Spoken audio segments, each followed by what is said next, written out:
يا نهار اسود. عمرك شفت مصاصة معمولة من العسل؟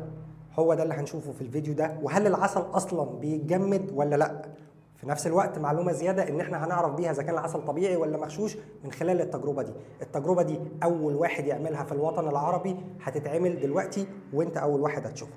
تعال بص كده، توقع معايا ده ممكن يكون ايه. اللي يعرف يا ريت يسيب لي كومنت حالا يقول لي ده ممكن يبقى ايه.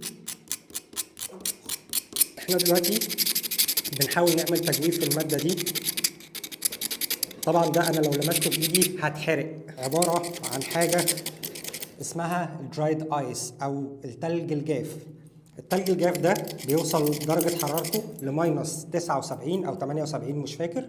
في نفس الوقت قادر على تجميد اي شيء يتحط جواه. التجربة دي هنحاول نشوف اذا كنا هنقدر نحول العسل بيها لمصاصة في خلال 30 ثانية ولا لا. ودلوقتي معايا 3 انواع عسل، عملنا تجويف جوه المادة بتاعة الدرايد ايس. معايا عسل موالح، عسل شمر، وعسل سدر. انا افضل ان المصاصة تبقى بعسل السدر، وده احسن عسل سدر موجود في مصر. نقول كده بسم الله اهو. حلو قوي كده. نبدأ نحط الستيك بتاع اللولي بوب اهو. العسل طبيعي ومنطقي ان لزوجته تتقل ويتجمد سواء اتحط في فريزر او في درجه حراره منخفضه جدا.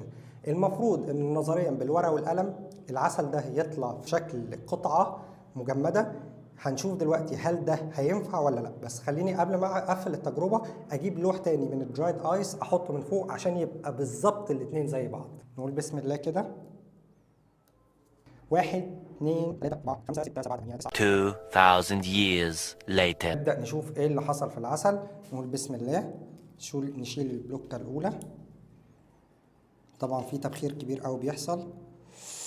واو، طلعت زي المصاصة بالظبط. بسم الله الرحمن الرحيم ونجرب.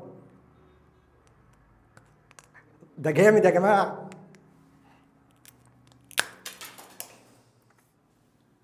يا نهار أبيض، نفس المصاصة بالظبط بس طعم صدر بس. واو واو واو واو. العسل اتجمد دايركت بدون ما يمر بأي مرحلة تسكر أو تبلور. هل معنى إن العسل اتجمد ده طبيعي أو مغشوش؟ لا، ده ملوش علاقة بأي شيء، سواء الطبيعي أو المغشوش ممكن يحصل فيه نفس الفكرة. الفكرة كلها إن هنا ما ظهرش ظاهرة التبلور أو التسكر. العسل اتحول دايركت من الحالة السائلة للحالة الصلبة. ثواني أقفل الفيديو أكمل اللولي بوب بتاعتي وأرجع لكم تاني. اما التجربه دي بقى فانت تقدر تعملها بنفسك او ولادك موجودين جنبيك. شايف التلج ده؟ نقول بسم الله كده. شويه ميه، شويه صابون، حفنه من الدرايد ايس. نقول بسم الله. بص بص بص بص بص بص على اللي هيحصل. واو.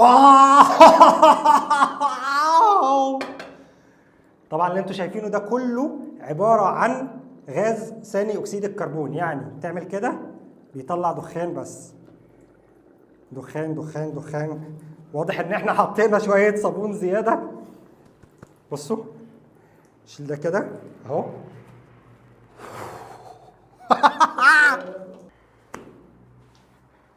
لا لا اقفل، انا عايز العب شوية. خبر مهم جدا، اي حد متابع الصفحه دي لازم يكون عارفه بالكامل. متابعينا في تونس، الجزائر، المغرب، المملكه العربيه السعوديه، الكويت، قطر، جميع الدول العربيه متاح ان احنا نوصل العسل اللي انت شايفه او براند بتاع العسل في خلال 3 ايام بحد اقصى لغايه مكان بيت. وامتع التجارب اللي ممكن تجربها، هنحط دلوقتي قطعه كامله من التلج الجاف جوه طبق ميه. نقول بسم الله. وهوب، بسرعة بسرعة. بسم الله.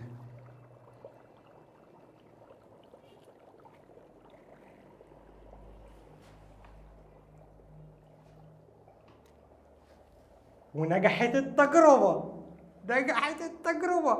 كل الغاز اللي موجود جوه ده ثاني أكسيد الكربون. وهوب، كلنا شفنا تجربة النعناع وكوكاكولا، هنجرب دلوقتي نفس التجربة بس في المية والدرايد ايس. تعالوا نشوف نتيجة التجربة ايه مع بعض. قول بسم الله. يح. ونقول بسم الله ونقفل. اوبا! الازازة بتميل. ما تمسكهاش بايديك. هعمل ايه؟ مش هتقع. بص بص الغاز يا نهار اسود.